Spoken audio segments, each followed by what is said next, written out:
Halo semuanya, kembali lagi kita di The Camper. Kami anak muda, Pembawa perubahan. yeay, bareng aku lagi nih ada Tasya sama ada Alvin. Alvin.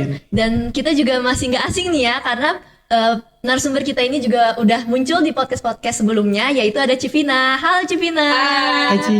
Oke, nah kayaknya hari ini teman-teman juga bisa lihat nih judul apa yang bakal kita bicarain, yaitu di atas ada tulisan apa nih? Anak versus orang tua. Kayaknya di nggak cuman dari zaman dulu atau zaman sekarang gitu, kayaknya emang anak itu pasti ada lah ya cekcoknya sama orang tua. Tapi sebelum ini aku pengen konfirmasi dulu nih, Civina pasti pernah lah ya untuk cekcok sama orang tua, ada selek atau enggak berantem gitu, pasti pernah kan Ci? Pernah banget. Banget ditambahin pernah banget. Oke, kalau Alvin sendiri gimana nih Vin? Sama pernah juga sih. Oke, nah aku juga sendiri pernah ya, maksudnya mungkin buat hal-hal yang kecil bahkan juga pernah jadi pertengkaran gitu. Oke, nah pasti semua kita pernah ngalamin yang namanya nggak sependapat sama orang tua, terus habis itu ada pertengkaran juga sama mereka. Nah, mungkin sebelumnya kita juga kayak apa ya, dari Ci Vina juga nih yang mungkin udah beda generasi ya, kita generasi Z, mungkin Ci Vina generasi milenial gitu, tapi masih ada sama permasalahan itu tentang orang tua. Nah mungkin nih kalau aku boleh tahu, Ci Vina kan tadi udah ngomong nih pernah banget ngalamin percekcokan sama orang tua. Mungkin Ci Vina boleh dong ceritain tentang latar belakang Cici di rumah, atau mungkin dari kecil, atau gimana sih hubungan Cici sama orang tua Cici. Oke. Hai semuanya. Jadi hari ini karena sharingnya anak versus orang tua, aku mau berbagi dikit tentang kehidupan aku. Aku tuh anak paling kecil dari 4 bersaudara. Udah pasti dong, aku paling disayang, paling dimanja, karena anak bungsu ya. Iya. Terus paling dikekang dengan segala macam. Tapi dengan seiring berjalannya waktu, semakin dewasa, aku ngerasa kekangan itu semakin membuat aku tuh kayak nggak nyaman, kayak duh udah gede nih masih dikekang terus ya, udah ini nih masih ini terus ya gitu. Sampai aku tuh sering berantem sama orang tua aku. Nggak cuman berantem cekcok, kayak mungkin Alvin sama Tasya kayak ini aku nggak suka dikekang terus nih gini, misalnya seperti itu. Tapi aku tuh dulu pernah karena latar keluarga aku juga terdidiknya keras, orang tua aku tuh didikannya keras, jadi kayak apa-apa tuh aku bisa sampai dipukul, sampai nggak cuma dimarahin gitu, tapi bisa sampai dipukul dengan kayak gitu. Tapi sebenarnya juga karena mungkin akunya ngebangkang gitu loh, nggak bisa nyalain sisi kayak. Tapi sebagai anak dulu aku selalu berpikir, ih orang tua aku kok jahat banget ya sampai mukul aku sampai kayak gitu-gitu gitu, sampai kayak nggak cuma mukul tapi sampai dengan perkataan kasar atau apa gitu kan. Cuman ya ternyata seiring berjalannya waktu setelah makin dewasa, aku jadi ngerti, oh ternyata orang tua aku ngelakuin itu karena tuh dia sayang sama aku. Mungkin caranya salah.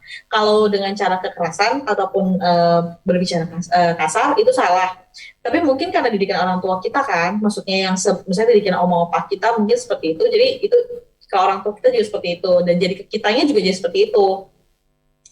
Tapi sebenarnya kalau misalnya tadi aku jawabnya banget, karena tuh benar-benar aku punya hubungan yang nggak baik sama orang tua aku sebelumnya. Semenjak almarhum ibu aku meninggal, semenjak ibu aku meninggal, aku makin nggak punya hubungan yang nggak baik sama ayah aku. Karena ayah aku tuh yang galak, terus yang ngekang, terus yang suka mukul kalau misalnya kita nggak nurut atau kita ngelawan kayak. Tapi namanya kita masih anak muda kan, jadi kalau saya ngomong kayak Alvin ya, Tasya nih ya, gini pasti kita kayak ngelawan, apa sih aku lagi, aduh gue lagi gitu kan. Nah kalau orang tua aku dengar, wah udah lama pasti aku bakal diomelin, makin diomelin, bisa dipukul, nggak cuma sendal yang melayang ya, sendal, setruman nyamuk, puntung rokok, itu udah biasa banget buat aku. Tapi semakin dewasa dan setelah aku pemulihan, itu tuh aku jadi mikir, oh karena dia tuh terlalu sayang sama aku, dia takut aku kenapa-kenapa. Jadi tuh dia bener-bener yang kayak overprotective banget sama aku, sama anak, nggak cuma sama aku, sama semua aku kayak overprotective, nggak boleh anakku tuh nggak boleh sampai tersakitin kalau misalnya bisa gitu. Tapi tanpa sengaja karena overprotective-nya orang tua kita, seringkali tuh kita yang ngerasa tersakitin sama orang tua kita, atau bahasanya kita yang jadi kayak punya kepahitan sama orang tua kita. Bener gak sih teman-teman? Kayak maksudnya ngerasa kayak kenapa sih kok jadi aku gitu. Apalagi aku anak bungsu, abang-abangku sudah besar, mereka udah bebas mau pergi kemanapun, sedangkan aku jangankan ikut retret, untuk study tour aja aku tuh nggak pernah pergi. Dari aku TK sampai aku SMK tuh nggak pernah pergi study tour. Alasannya gurunya cuma 3, cuma 4. Kalian muridnya banyak. Terus kalau kalian kenapa-kenapa gimana? Tapi harus bayar kalau misalnya nggak mau ikut tetap harus bayar. Ya udah kamu bayar aja tapi kamu tetap nggak usah ikut. Terus yang paling parah adalah sampai kayak gini. Kalau mau kerja kelompok, papaku tuh nggak pernah ngasih aku ke rumah. Misalnya kita mau kerja kelompok 3 nih. Ya udah aku ke rumahnya Tasya atau aku ke rumahnya Alvin. Papa langsung bilang kayak nggak usah Tasya sama Alvin aja yang ke rumah. Nggak usah kamu yang ke rumah mereka. Ya tapi kan gak enak ini nggak apa-apa. Nanti papa beliin makanan. Pokoknya kalian aja yang ke rumah. Nggak usah kami yang keluar-keluar.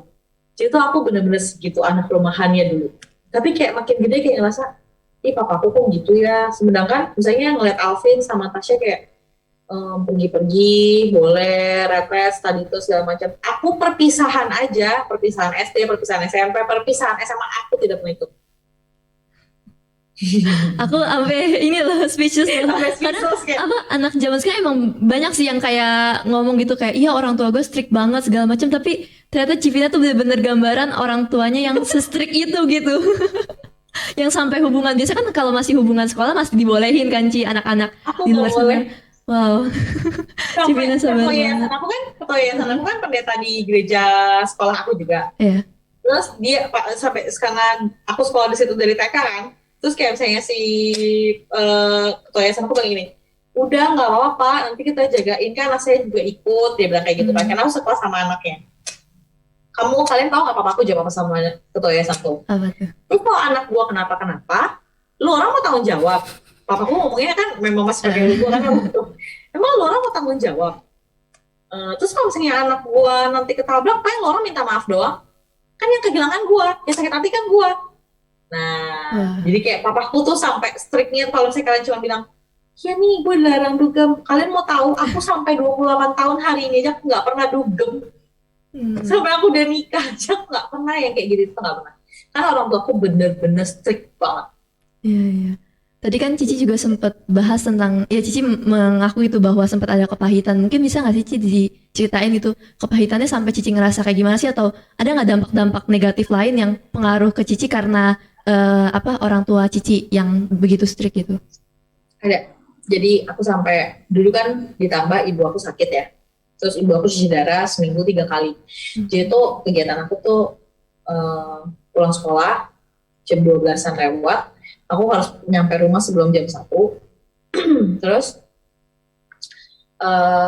langsung temen mama aku cuci darah dari jam 2 siang sampai jam 2 sampai jam 7 berarti, karena 5 jam cuci darah kan. Sampai jam 7 malam. Habis itu pulang ke rumah, ngerjain tugas. Pokoknya seminggu 3 kali aku kan selalu kayak gitu. Dan yang bikin aku kepahitan adalah kalau misalnya maksudnya bahasanya anak seumuran aku masih SMP, SMA, disuruh ngakuin kayak gitu, aku tuh nggak pernah yang enggak lah, aku nggak mau jagain, aku nggak pernah yang kayak nggak mau jagain mamaku atau apa. Tapi kadang-kadang kan maksudnya anak semua kita bisa jenuh ya. Terus anak semua kita dilarang-larang terus gitu. Sampai nonton bioskop aja tuh aku nggak loh, sedih banget gak sih? Terus tapi ya itu yang buat aku kepahitan, kayak aku selalu membanding-bandingkan hidup aku. Aku tuh selalu membandingkan hidup aku dengan teman-teman aku. Kok si A boleh, kok si B boleh, kok si C boleh. Kenapa aku cuma nonton bioskop aja nggak boleh? Bahkan aku study tour yang notabene dari sekolah aja nggak boleh. Terus aku selalu kayak, kalau misalnya papa nggak terima dengan pendapat aku tuh kayak bisa dimarahin, ditunjuk-tunjuk, terus kayak dipukul gitu kan.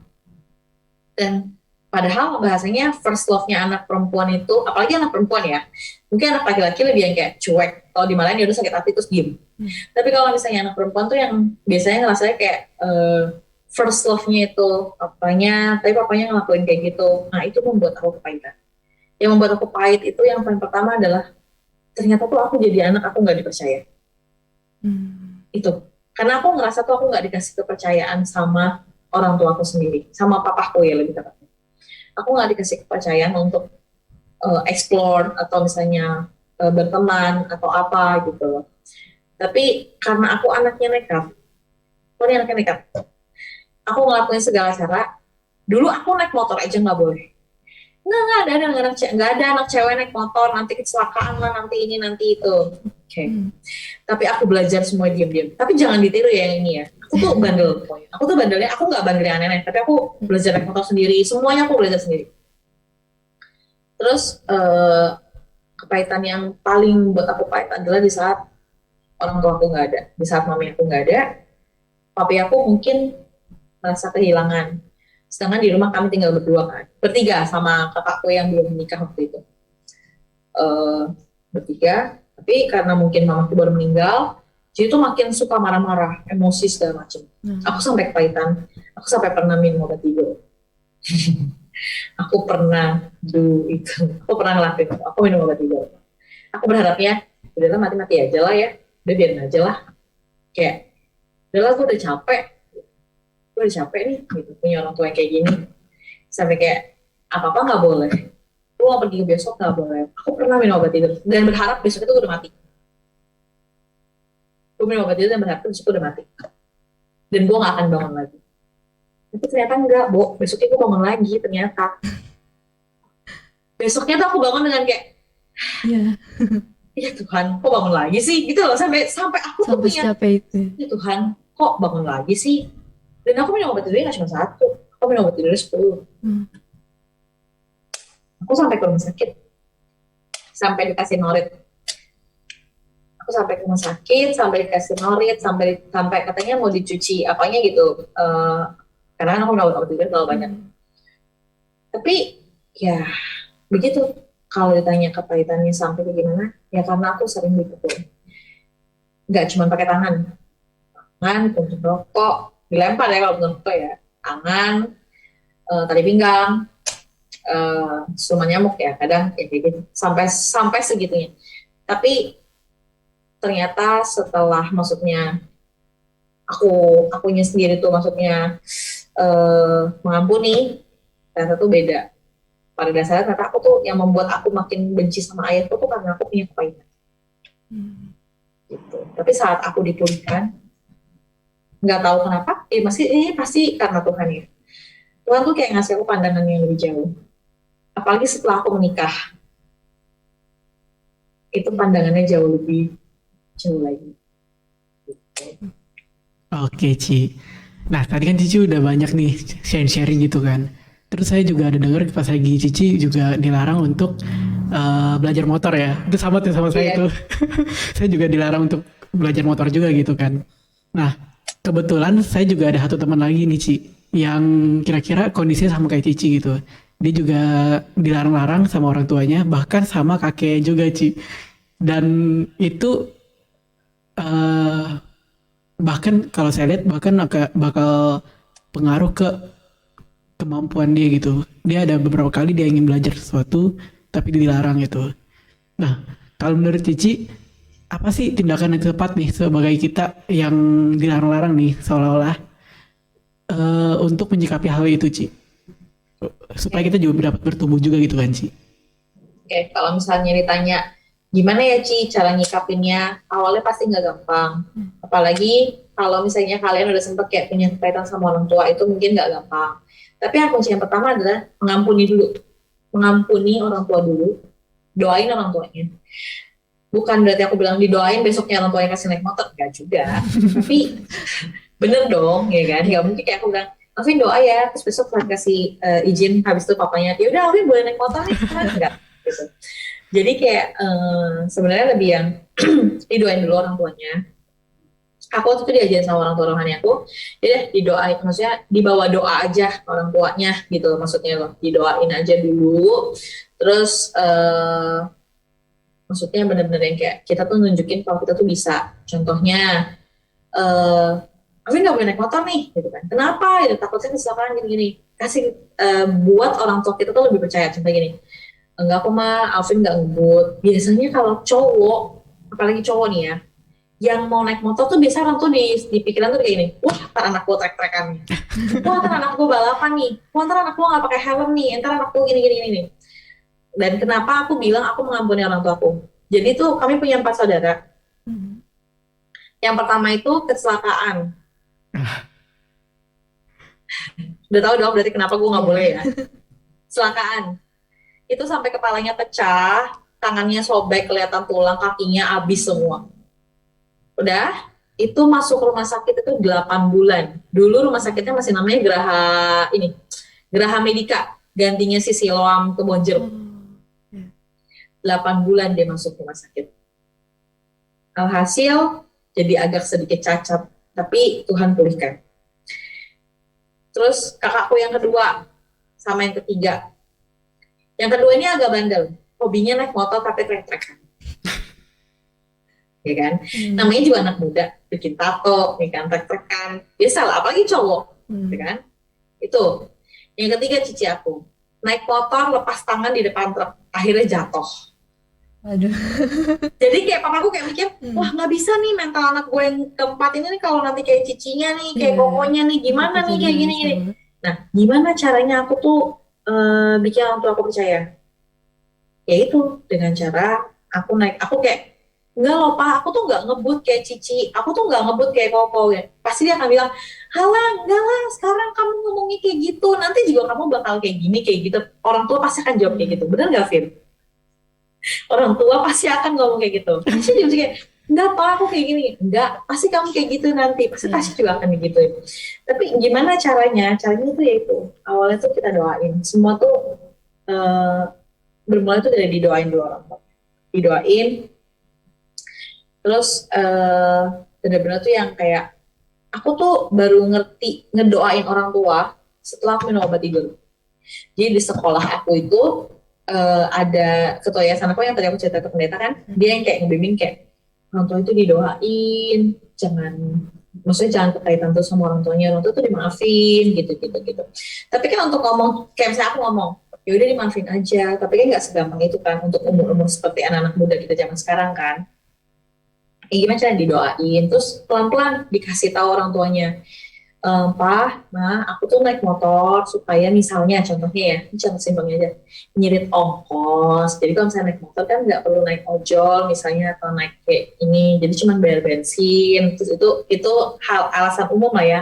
Alasan keduanya, kalau misalnya mamah mau ke pasar, kan Alvin atau Tasya bisa nganterin, nggak usah dianterin papa terus. Terus ya untuk hal-hal yang nanti dari situ pelan-pelan pasti orang tua tuh kayak ngerti gitu loh. Karena aku itu alasannya gitu awal-awal. Jangan ya udah papa kan jarang bangun pagi. Aku biar bisa nganterin mama ke itu sebelum mama aku meninggal ya. Anterin mama tuh ke pasar kayak gini kayak gitu. Akhirnya awal dikasih awal-awal nggak dikasih, setelah mama dikasih. Ya udah jadinya aku bawa, udah biasa gitu. Sebenarnya kita yang harus nunjukin ke orang tua kita tuh bahwa kita tuh bisa dipercaya. Orang tua tuh sebenarnya percaya sama kita, tapi tuh kadang mereka tuh insecure, tapi kita tuh kenapa? Dia tuh khawatir, dia takut banget kita tuh kayak nanti kalau kalian kayak gini tuh gimana gitu. Itu karena orang tua sayang, makanya dia kayak gitu. Cuman kadang kemungkinan cara penyampaian ke anaknya salah, cara menyampaikan kayak misalnya ada yang pakai mulut doang, ada yang pakai mukul. Maksudnya setiap orang tua tuh ya beda-beda caranya gitu.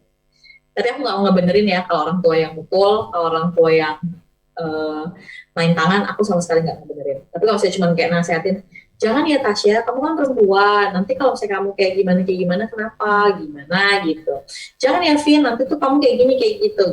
Tapi kitanya sendiri harus nyiptain trust buat orang tua kita.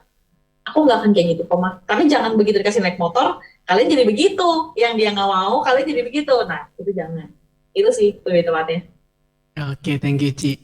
Terus saya juga tadi ada dengar gitu kan, Cici nggak mentolerir kalau orang tua itu main mukul kan Ci. Yes. Iya, tapi saya kayak pernah dengar kata orang itu kadang tuh mukul itu perlu untuk edukasi katanya gitu. Sebenarnya bener nggak sih Ci?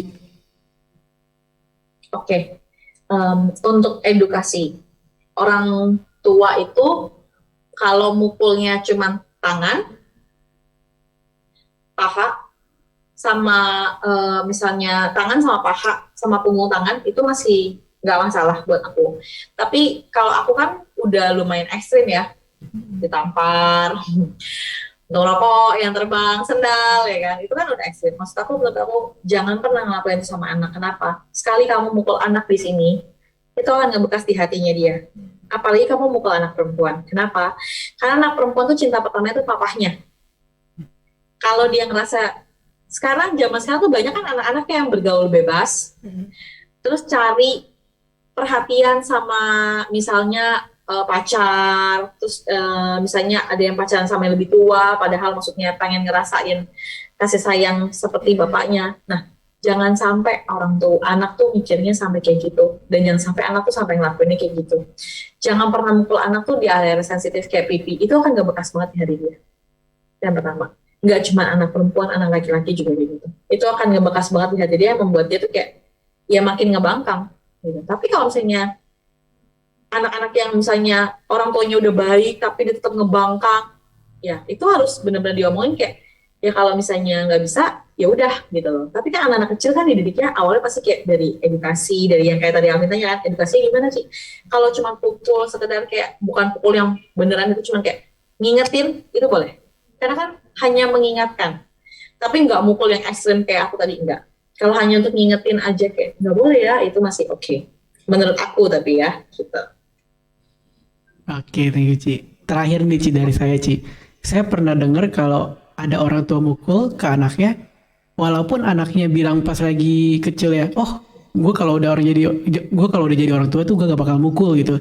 Tapi kadang ada kemungkinan besar si anaknya itu bakal mukul juga gitu. Saya dengar-dengar. Bener gak sih Ci? Dan kalau Kalau bener, sebagai anaknya itu kita harus gimana gitu? Oke, setiap orang tua itu akan berekspresi. Nanti kalau gue udah jadi orang tua, gue nggak akan begitu sama anak gue. Bener kan? Iya. Kayak kalian ngeliat, iya nih gue dikekang, gue udah punya anak, gue nggak balik ke sama anak gue. Tapi ternyata suatu hari nanti, di saat kalian udah jadi orang tua, kalian akan ngerasa tuh apa yang dirasa sama orang tua kita, khawatirnya, terus sayangnya, terus kayak maksudnya kalian dirawat dari kecil, terus kayak maksudnya kasih sayangnya orang tua lah kayak gitu. Mungkin yang kayak tadi Alvin tanya, mungkin ya sih Ci dia bakal mukul lagi gitu. Biasanya kita bakal mukul gitu loh. Yang kita tadi aku jelasin, mungkin mukul, tapi kita harus taunya tuh kayak gini, ngerem. Kalau dulu mungkin kayak misalnya dulu aku pernah dipukul pakai sendal, pakai puntung rokok dan lain-lain, aku nggak akan ngelakuin sama anak aku. Tapi kalau misalnya cuman kayak tadi aku bilang sama kamu, pukul tangan just for remind, itu oke. Tapi kalau untuk mengulangi apa yang dialamin aku, enggak. Karena buat aku itu bukan yang baik buat anak aku. Itu yang pertama. Yang kedua, kalau bisa sebisa mungkin jangan mukul anak. Karena apa yang kita rasakan hari ini, kita kan nggak mau anak kita rasain. Tapi kadang kan kita bisa kelepasan ya, gitu kan? Bisa kelepasan mukul atau nggak sengaja. Tapi menurut aku sebisa mungkin jangan. Karena setiap anak itu hatinya masing-masing sensitif. Setiap anak itu hatinya tuh masing-masing tuh yang kayak berharap atau berekspektasi tinggi tentang orang tuanya, kayak papiku tuh the best banget loh, mamiku tuh wah hero banget loh atau apa gitu. Jangan membuat yang kita tuh yang baik banget depan anak-anak kita tuh jadi kayak enggak, mamiku tuh jahat, yang seperti itu. Aku tuh ya itu makanya aku bilang jangan main tangan sama anak kalau bisa. Tapi kalau just for revenge nggak boleh ya gitu, ya itu masih oke. Tapi kalau misalnya sampai mukul kayak aku dipukul gitu enggak. Terus apalagi kalau misalnya aku ke anak aku kalau ke anak aku sebisa mungkin enggak. Aku berharapnya aku punya rasa sabar untuk menghadapi anakku lebih banyak lagi daripada ayahku. Aku berharapnya gitu. Jadi kalau bisa aku nggak mukul anakku sampai apa yang aku alamin. Gitu. Karena kepahitan tuh nggak enak gitu. Apalagi anak zaman sekarang yang kayak aku bilang tadi kan, apalagi yang cewek baper. Yang cowok juga sama. Pengen orang tua si A tuh ini loh, orang tua si B tuh beliin dia mobil, motor. Kita naik motor aja nggak boleh, bawa motor aja nggak boleh, gitu kan? Pasti kadang-kadang kita anak muda udah mikir kayak gitu nggak sih? Dia dibeliin tas branded loh. Orang tua aku nggak pernah beliin aku kayak gitu, gitu. Tapi ingat, jangan pernah juga banding-banding orang tua kita, gitu. Karena kita ya sama kan, kita harus tetap menghormati orang tua kita yang pertama. Yang kedua, kok Civina bisa ngomong kayak gitu sih? Ya karena aku udah ngampunin. Kalau aku belum ngampunin, hari ini kalian tanya tentang orang tua, aku akan bilang, oh aku tidak bisa mengampuni. Tapi karena aku sudah mengampuni, dan maksudnya ayahku pun minta maaf. Nah ini nih, jadi orang tua harus mau speak up, harus berani speak up minta maaf sama anak. Kenapa aku boleh. bilang kayak gitu? Di saat kita yang ngomong, misalnya kayak, sorry ya Pak, sorry ya Ma, terus habis itu mereka cuma jawab, ya udah, iya. Itu akan berbeda sama dijawab sama saya gini, Alvin, Tasya, maafin papa mama ya, maaf, kita mungkin nggak sengaja mukulnya, atau mungkin karena papa emosi, karena ini, karena itu.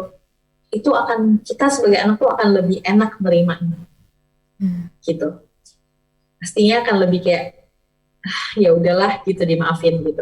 Terus kita juga mengampuni ya, benar-benar kayak mengampuni gitu, karena orang tua kita sendiri minta maaf gitu. Tapi ada beberapa orang tua yang nggak mau minta maaf, jadi selalu bilang kayak, Gengsi. iya karena kamu nakal, gengsi kan, kita gengsi, misalnya orang tua gengsi kan, nakal, gengsi, makanya kayak gini. Enggak, kita orang tua juga harus berani speak up untuk minta maaf. Buat orang tua dimanapun yang dengar podcast ini, harus berani. Kalau misalnya pun kita menurut kita itu baik, maksudnya kayak, ya gue tuh nggak mau anak gue kenapa-kenapa dan segala macam. Kita semua paham sebagai anak juga, kita tahu kalau kita disayang, tapi kadang kata-kata yang dilontarkan orang tua itu kan kadang ada menyakiti.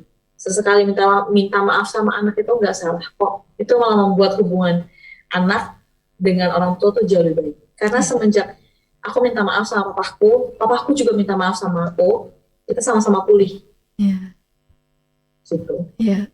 Dari yang aku lihat dari Civina ya, maksudnya pasti setiap kita hubungan kita sama orang tua pasti ada cekcoknya, Ada slack ya, ada slacknya, karena ya kita beda generasi gitu. Kadang aku juga suka mikir kenapa ya orang tua aku begini, kenapa ya kayak gini-gini. Kadang aku juga nggak introspeksi diri gitu. Kalau aku juga mungkin nggak sesuai sama yang mereka harapkan dan sebagainya macam, dan ya wajar gitu kalau setiap orang punya ego masing-masing. Cuman ya itu tadi Civina udah bilang juga kalau kekerasan dalam rumah itu ke anak apalagi itu paling nggak bisa dibenarkan. Tapi kalau kalian yang teman-teman yang udah pernah ngalamin mungkin ya sebenarnya kuncinya satu ya Ci, mengampuni. Dan Civina sendiri bilang gitu kalau itu nggak gampang. Kenapa Civina sekarang bisa cerita ya karena dia udah ngalamin proses pemulihan yang panjang, nggak singkat, dan itu tuh pemulihan itu tuh dari Tuhan gitu.